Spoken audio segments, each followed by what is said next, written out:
Everyone, if I could have your attention, thank you for being here. I really appreciate you taking out time of your busy day to be here at the state capitol to talk about this very serious public safety issue that we have. I want to make a few introductions as we go along. I want to thank a number of different people, various groups interested in this issue. I want to thank Colonel Mark McDonald for being here from the Georgia State Patrol, Harris Blackwood from the Governor's Office of Highway Safety. I want to thank my good friend Eddie Lumsden from near Rome area in regard to all his help on the study committee. I want to thank the minority leader, Bob Trammell, for being here as well. And you also hear from several victims' families in regard to this issue. Today, along with the number of co-sponsors, I was told that the number was somewhere around 18 or 20 co-sponsors. I have filed House Bill 673, House Bill 673, to make Georgia a hands-free state. Many of you know that I serve from the Marietta area, and I was put on the House Insurance Committee a number of years ago, and we had a presentation 1 year ago today from Dr. Bob Hartwig from South Carolina, University of South Carolina, and we talked about what is causing the rise in insurance premiums in the state of Georgia. As a matter of fact, we lead the nation, as reported in an AJC article last year. What's driving the increase in premiums is the increase in crashes, increase in claims, and really so much of it has to do not with driving while intoxicated. It doesn't have as much to do with weather related accidents. It has to do with driver behavior, and specifically in regard to cell phones.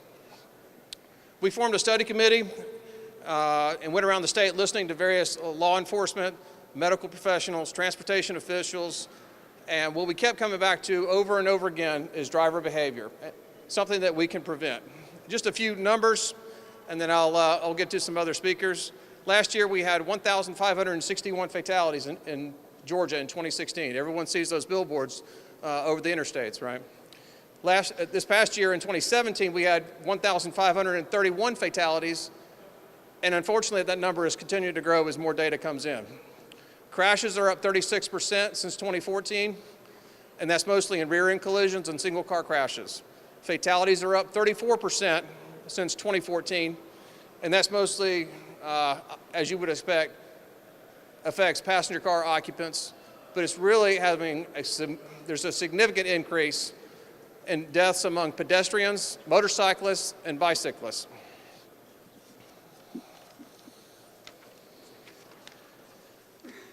As we went around the state, we had four meetings, one in Atlanta, one in Alpharetta, one in Robbins, one in Savannah.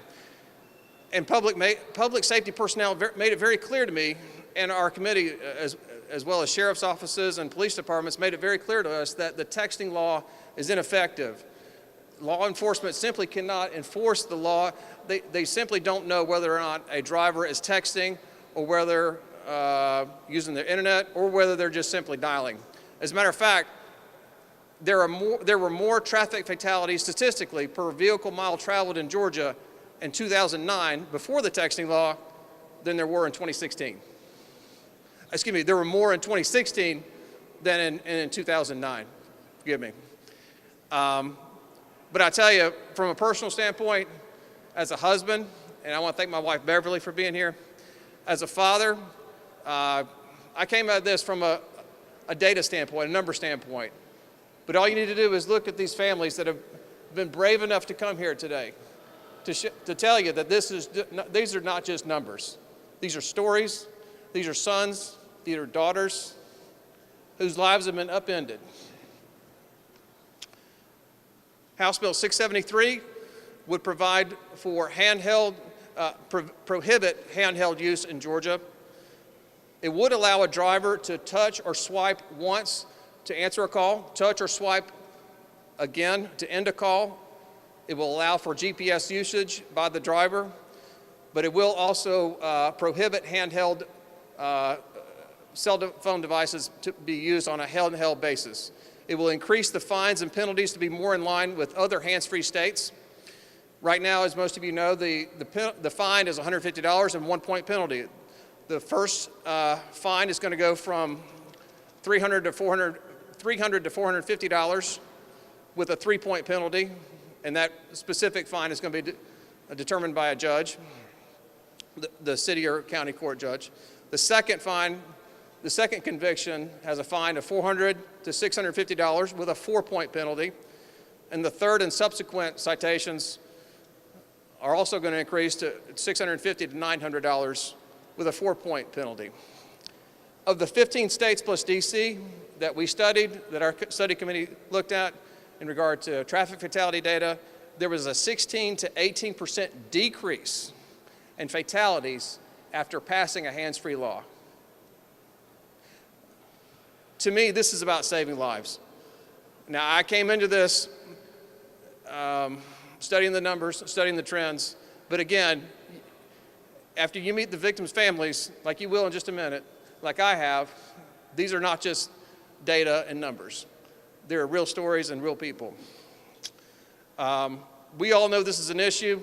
I do hope that my fellow colleagues, like the ones that co-sponsored with me, will be bold enough to do something about this. And I think it's very popular with Georgians as well. I'd like to bring up Colonel Mark McDonough from the Georgia State Patrol, just to say a few words. Good afternoon, everybody, and Happy New Year. With the new year comes hope and New Year's resolutions and the opportunity to do something just a little bit different. And that was the reason for this study committee, is to look at what we were doing and potentially what we could do differently. When I think of texting and driving, when I think of the interaction with this device right here, we all have to admit our society is electronically addicted to the response of this piece of equipment right here. If you've been on the roadway, you've seen it in the car beside you. You've seen it in the driving behavior of the person in front of you. We all know it, don't we? The fact of the matter is, crashes are increasing because of that addictive response to this. So we have to change behavior. That's what we want to do, is change behavior. When we all went through driver training, old and new, we were taught to do what? 2 hands on a steering wheel, 10 and 2 or 9 and 3, right? If your hand's on a cell phone, they can't be on the steering wheel. If your eyes are on a cell phone, they can't be on the roadway in front of you. So the efforts of this committee is to bring something forward that can change behavior, and Lord knows we need it. Happy New Year, hope, and an opportunity for change. Thank you.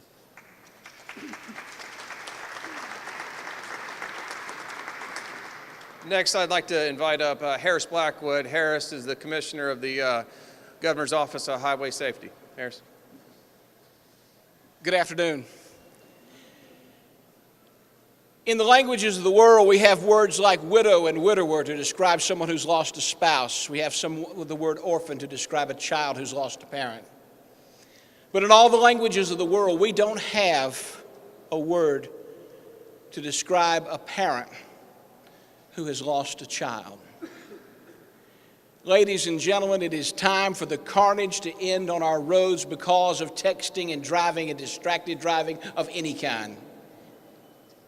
And I applaud this committee's effort. We will work with you to make sure that we come out of this General Assembly with, hopefully, a measure that will save lives in Georgia. As Representative Carson indicated earlier, preliminarily, we're slightly down in the number of fatalities from 2017 to 2016, but it is still very early. So much of that increase can be attributed to distracted driving. We have worked, we have messaged, we have preached, we have traveled. And then I turn around and look, and some of these people who are standing behind me, I have met because of only one reason, because their child, someone they love, someone they cared about, someone who will never see the greatness of their life, was killed in a crash involving distracted driving. I tell some of them from time to time, I wish I didn't have to know you, and I don't.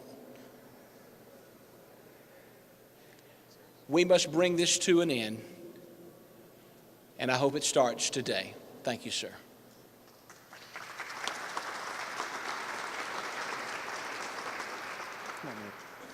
Next, I'd like to bring up Mandy Sora Han, Sorohan. Mandy's son, Caleb, was the namesake for the 2010 texting law that we passed here in Georgia. Mandy? Like he said, I'm Mandy Sora Han, and I'm here to show my support for a hands-free law. My son, Caleb, the current law is named after him because we lost him in 2009 to a texting and driving accident. Caleb was 18 years old, and he had just finished his first semester of college. He had come home for his holiday break, and he was driving to meet a friend to go Christmas shopping. He was traveling between Rutledge and Athens through Hard Labor Creek. And he was texting and driving. He swerved into the oncoming lane, hit an SUV that was pulling a horse trailer head on, and he was killed instantly. I have to accept the fact that my son was killed for a text message. Every day I have to think about that fact. This was 8 years ago, and to this day, it's still very painful. He died 9 days before Christmas. The holidays will never be the same for us because of a text message. On that day, a text message not only ended his life, but it altered mine and my family's lives forever. The law that is in place now is not enough. We need to help our law enforcement by passing a more enforceable law. This law could be a very positive change for Georgia and saving lives on our roads. Look around you at any time and you can see what a problem distracted driving is on our roads. To some of these lives lost are only statistics. But to all of these families behind me, these are our loved ones. Caleb's decision not only took his life, but injured people in the other car. When people use the phone while they're driving, they affect everyone else on the road around them. This is a choice they are making. We need to make our roads safe for everyone, so I support a hands-free law in Georgia.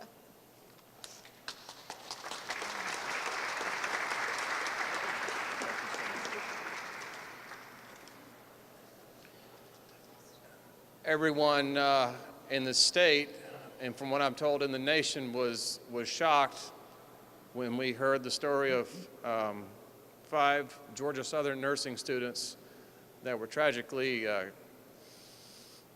in a very bad accident in just a few years ago on I-16. The mother of one of the young girls that was killed is with us today. Her name is Kathy Clark, K-A-T-H-Y Clark. Clark, C-L-A-R-K. Kathy.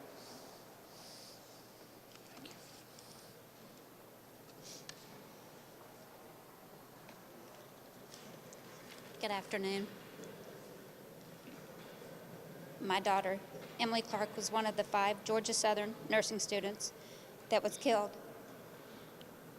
in April 2015 on I-16. Emily was a junior nursing student who planned to spend her life helping others through her chosen profession. Emily wanted to be either a pediatric oncology nurse or a neonatal intensive care nurse because helping children was her passion. Emily was involved in her community through her sorority, 80 Pi, where she was on executive staff as a vice president of new members. She volunteered through her church and other community organizations. She loved to be able to help others. Emily loved family, and she was her little sister's biggest fan. But on the morning of April 22nd, 2015, our whole world was turned upside down.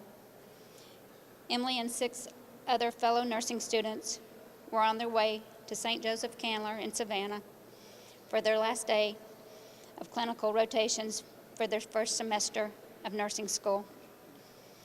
A tractor trailer going 70 miles an hour with a full load hit her car, then ran over the top of her.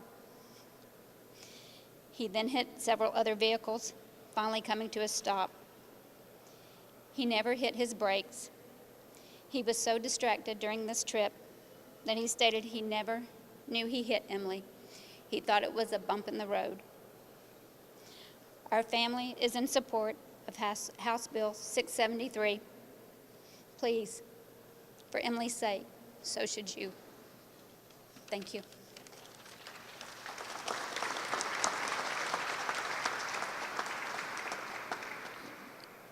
I'm a father myself, and I don't know if I could do. Thank you, Kathy. I don't know if I could do that. On my study committee, I was fortunate to have Representative Eddie Lumsden. Eddie represents an area near Rome, but he also has a background as being a former State Patrol officer. So, Eddie, thank you for being here. Retired. Oh, retired. Okay. Come on up. Good afternoon. Thank you. Thank you, John, for the work you've done putting this together. I'm Eddie Lumsden. I'm a state representative from District 12 and a member of this study committee. As John mentioned, I'm a retired state trooper by profession. In almost 30 years of investigating traffic accidents, I've witnessed the carnage and the devastation and the human tragedy caused by auto accidents. I'm a licensed property casualty insurance agent as well, and I've seen the sharp increase in auto premiums caused primarily by distracted driving accidents. I'm also a parent that has lost a child in a distracted driving auto accident. I know firsthand the pain and suffering caused by such a loss. Distracted driving is a very real public safety crisis. The numbers are real. The data is factual. The pain and suffering are undeniable. The good news is these are preventable accidents because they are the result of driver behavior. If we can change driver behavior, we can change outcomes. The bad news is that in order to really deal with the problem, it must become socially unacceptable to drive distracted. 30 years ago, driving under the influence was against the law, but it did not have the stigma of being socially unacceptable. Today, because of active enforcement efforts, stiffer penalties, public awareness campaigns, Mothers Against Drivers, and other educational efforts, we've seen a change in the attitudes about driving under the influence. We cannot and we must not take 30 years to change the direction of this careless behavior of distracted driving. The recommendations of this committee, if implemented, will go a long way toward changing a behavior that is very costly to all of us. Thank you.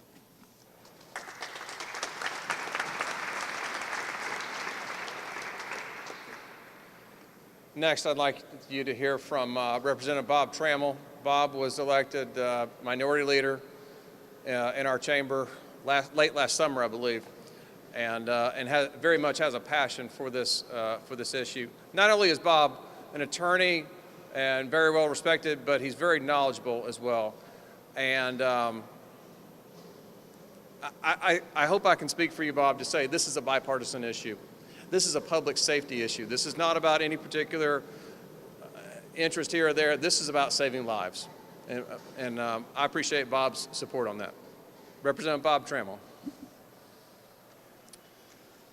Thank you, Mr. Chairman. And distracted driving is one of the #1 public safety and public health issues facing our state. As Chairman Carson said, the issue of distracted driving does not know Democrats and it does not know Republicans. It is a threat to all Georgians. It is an issue that has torn families with the loss of loved ones. We all know when we ride down the road and we look around that the addiction to the personal cell phone technology is a serious problem, and law enforcement has told us repeatedly that they need a tool that they can use to make our roadways safer for all Georgians, motorists, passengers alike. And I want to thank all of our colleagues on the committee, my colleagues from our caucus, Representative Doreen Carter and Representative Brian Prince, for their work on this. And let's do the right thing. This is an example of what the legislature is supposed to do, coming together in a bipartisan fashion to solve an issue that is a threat to all Georgians who get on the roadway. So we thank Chairman Carson, thank all these families that are here today in support of this bill, and I can personally tell you that all of the stories that we heard in committee, the stories that I heard from Sherry and from Natalie, I carry them with us. I carry them with me. And this is for Parker, this is for Abby, this is for every child, every person who lost their life to a distracted driver. And I would ask my colleagues in the House and our colleagues on the Senate side, please, for the sake of my little girls and the little boy that we're about to have, and for the sake of all Georgians, do the right thing and move this and send it to the governor.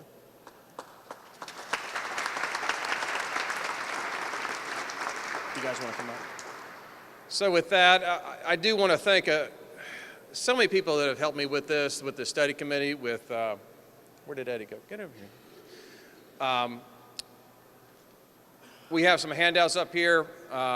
We will take just a couple of questions in just a moment. I want to thank the folks at Geico that have set up a safe driving simulator. I want to thank so many people for being here. National Safety Council, Safe America Foundation, Georgia Hospital Association, Wellstar, Medical Association of Atlanta, Georgia Police Chiefs, Georgia Sheriffs.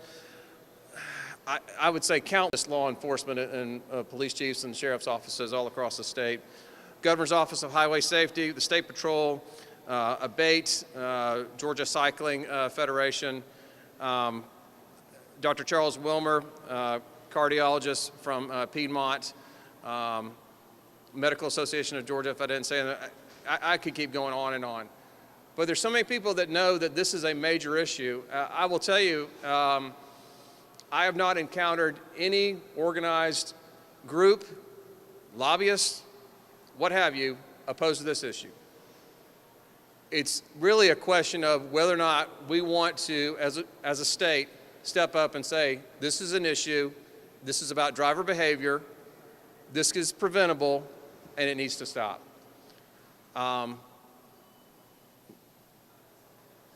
It just needs to stop. So with that, I'll be happy to take a question or two with my study committee members, and if not, we can adjourn. Dave.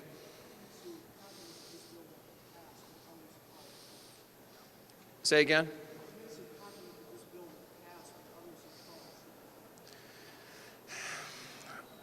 The question, I'm going to repeat the question because of the microphones in here. The question from Dave with HAC, right? The question was, why are we confident that this could potentially pass when other initiatives have not?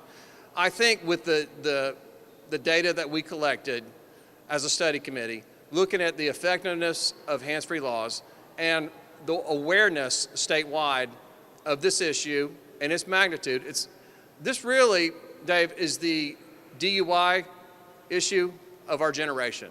Now, I remember in high school, everyone was talking about driving while intoxicated.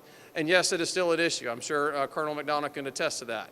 But this is by far a bigger issue in regard to crashes and in regard to fatalities right now. Why do I think this has a very good shot?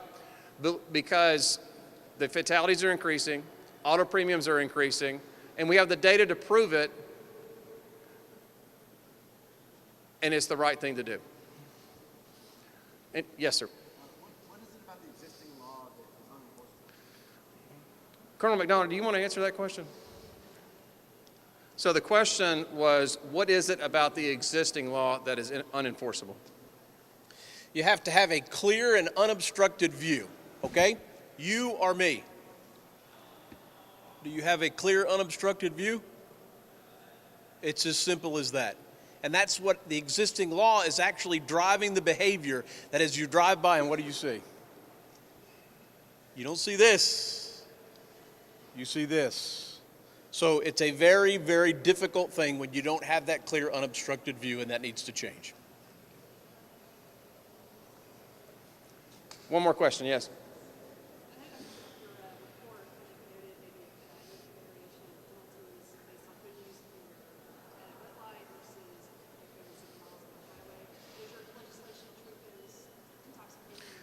So the question, if I may, the question was, are we treating the penalties differently based on how egregious the offense is? The answer is yes. So the fine, the monetary fine, is going to stay at $150 to the local city or county jurisdiction, but the additional fine is what's going to be new, and that what we're doing with that is scaling it on a range over the various how many citations you've had for distracted driving. And the reason we're doing that is we recognize there is danger no matter what when you're using a cell phone, whether you're stopped at a traffic light or whether you're going 70 miles an hour. What we're doing with that, and we agreed as a committee, is to scale those fines and really leave that to the discretion of the judge in regard to how much those fines are, how egregious is that offense, what have you. So yes, that's what we're doing. One more question. I want to thank everybody for their time. I know there's numerous other groups, individuals. I want to thank Bob Dallas, former commissioner from the Governor's Office of Highway Safety. I think Bob is here. Hi, Bob, for being here. And it is time to do something. It is time, just like Harris said, to end the carnage on our roads. So thank you very much for being here today.